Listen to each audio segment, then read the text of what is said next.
Hello, welcome to today's topic peripheral nerve injuries or nerve injuries. Let's move to our first question. The pointing index finger is seen in touch nerve palsy. Option A ulnar, option B radial, option C median, option D axillary, and the answer is option C median. Let's move to second question. Claw hand is seen in option A cervical rib, option B carpal tunnel syndrome, option C multiple sclerosis, option D ulnar nerve injury, and the answer is option D ulnar nerve injury. Let's move to our third question. Foot drop results because of the injury to option A superior peroneal nerve injury, option B deep peroneal nerve injury, option C posterior tibial nerve injury, option D anterior tibial nerve injury, and the answer is option B deep peroneal nerve injury. Let's move to our fourth question. The lesion in complex palsy is seen at option A cervical plexus, option B lower brachial, option C upper brachial, option D sacral plexus, and the answer is option B lower brachial. Moving to our fifth question.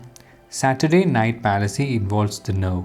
Option A radial nerve, option B ulnar nerve, option C median nerve, option D axillary nerve, and the answer is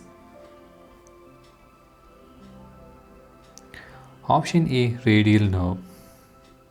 Moving to our sixth question. Myalgia parasitica involves option A axillary nerve, option B sural nerve, option C median nerve, option D lateral cutaneous nerve of the thigh, and the answer is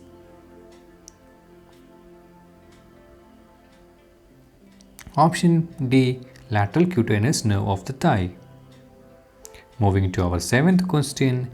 Ape thumb deformity is observed in a lesion of option A radial nerve injury, option B ulnar nerve injury, option C median nerve injury, option D circumflex femoral nerve injury, and the answer is option C median nerve injury. Moving to our eighth question. Cook-up splint is used in management of option A ulnar nerve palsy, option B brachial plexus palsy, option D radial nerve palsy, option D combined ulnar and median nerve palsy, and the answer is option C radial nerve palsy. Moving to our ninth question.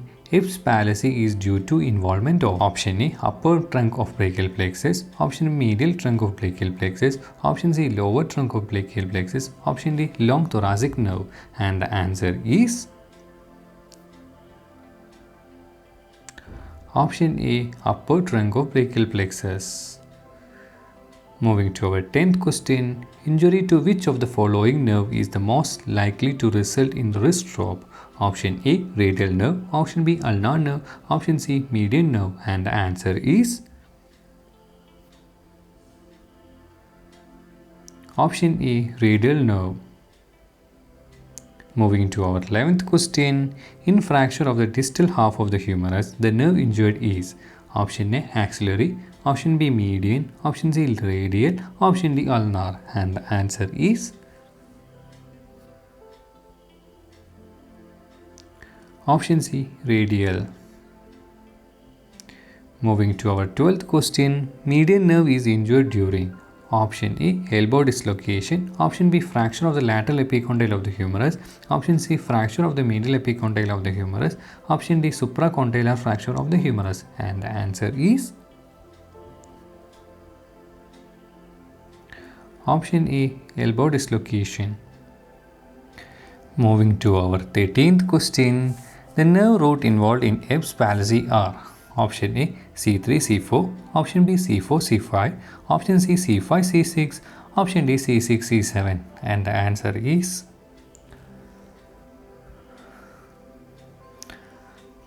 option C C5 C6. Moving to our 14th question. Ulnar paradox is related with the following. Option A lumbricals, option B intrinsic muscle, option C extensor pollicis longus, Option D, ulnar half of the flexor digitorum pollicis. And the answer is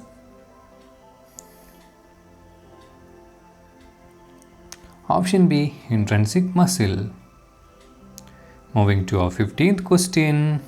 Disability of the hand is maximum with the lesion of option A, median nerve at the elbow, option B, median nerve at the wrist, option C, ulnar nerve at the elbow, option D, ulnar nerve at the wrist.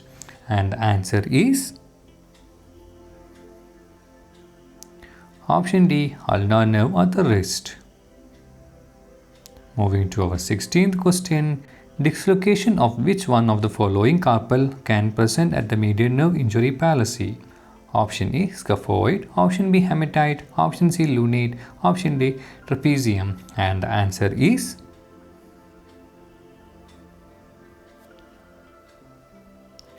option C, lunate.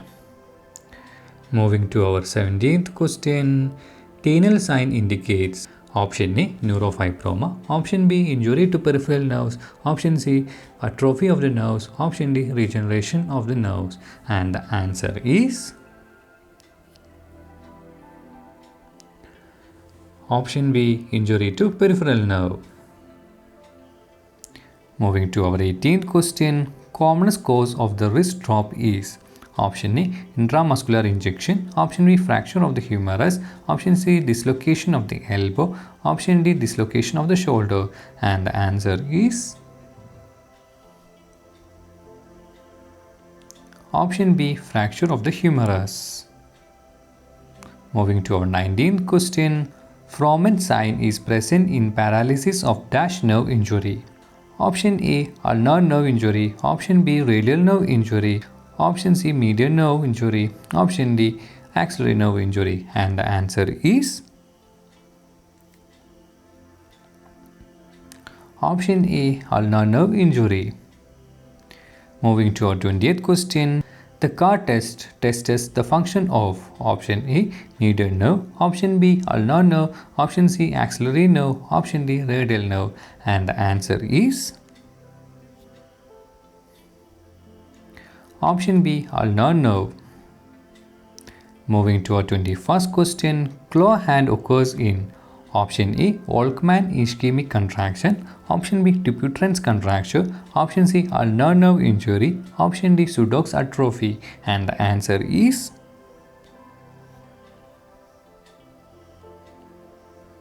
option C, ulnar nerve injury. Moving to our 22nd question. Radial nerve is most commonly injured in the fracture of option A, mid shaft of the humerus, option B, neck of humerus, option C, lateral condyle of the humerus, option D, lower 1/3 of the humerus. And the answer is option A, mid shaft of the humerus. Moving to our 23rd question. Median nerve injury at wrist causes option A, claw hand, option B, loss of opposition of the thumb, option C, policeman's stiff hand deformity, option D, Saturday night palsy. And the answer is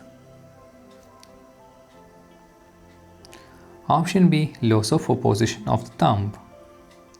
Moving to our 24th question. Ulnar nerve injury at the wrist result in option A, unable to grasp card between the fingers, option B, claw hand, option C, inability to abduct or adduct the fingers, option D, all of the above.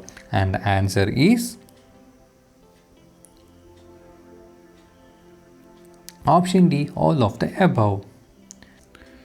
Moving to our 25th question. Following indicates better prognosis in injury except option A, neuropraxia, option B, younger age, option C, pure motor nerve injury, option D, proximal nerve injury. And the answer is option D, proximal injury. So that's all for today. I'll be back with a new topic soon. Do subscribe to this channel to watch that video. Thank you.